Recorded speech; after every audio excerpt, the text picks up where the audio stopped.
18th సెంచరీలో Britishers మన ఇండియాకి వచ్చి ఒక విషయం చూసి షాక్ అయ్యారు. ఆ షాక్ కాదు, సుశ్రుత సంహిత అనే పేరు వినగానే చాలామందికి ఏం గుర్తురాదు. ఎందుకంటే ఆ బుక్ అంత హైలైట్ అవ్వలేదు మన హిస్టరీలో. అసలు ఆ బుక్లో ఏముంటుంది? Plastic surgery, anatomy, surgical training లాంటి వాటికి ఫస్ట్ ప్రూఫ్స్ ఆ బుక్లోనే ఉన్నాయి. 2500 ఇయర్స్ బ్యాకే ఇండియా సర్జరీని సైంటిఫిక్గా చేసేది. ముందుగా డెడ్ బాడీస్ని డైసెక్ట్ చేసి లోపల ఏముందో పూర్తిగా తెలుసుకోవాలని చెప్పాడు. ఆ టైంలో ఆ లెవెల్ ఆఫ్ ట్రైనింగ్ ప్రపంచం మొత్తంలో ఎక్కడా లేదు. ప్రాక్టీస్ కూడా బాటిల్ గార్డ్, కుకుంబర్ అండ్ చనిపోయిన యానిమల్స్ మీద కట్స్ ప్రాక్టీస్ చేయించేవాడు. ఇది pure logic and science. And ఆ బుక్లో 300కి పైగా surgeries, surgical tools, stitches, bandages ఇవన్నీ కూడా స్టెప్ బై స్టెప్ డీటెయిల్డ్గా ఉండేవి.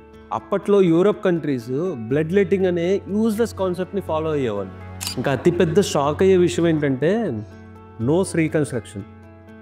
చీక్స్ అండ్ నుదుటి మీద ఉన్న చర్మాన్ని తీసి ఒక కొత్త నోస్ షేప్ తయారు చేయొచ్చని సుశ్రుత అప్పుడే చాలా క్లియర్గా, నీట్గా ఎక్స్ప్లెయిన్ చేశాడు.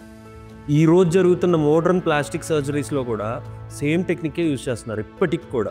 18th సెంచరీలో బ్రిటిషర్స్ ఇండియాకి వచ్చి ఈ సర్జరీస్ చూసి లిటరల్లీ షాక్ అయ్యారు. అప్పుడే వాళ్ళు అనుకున్నారు Indians can do reconstructive surgery better than Europe అని.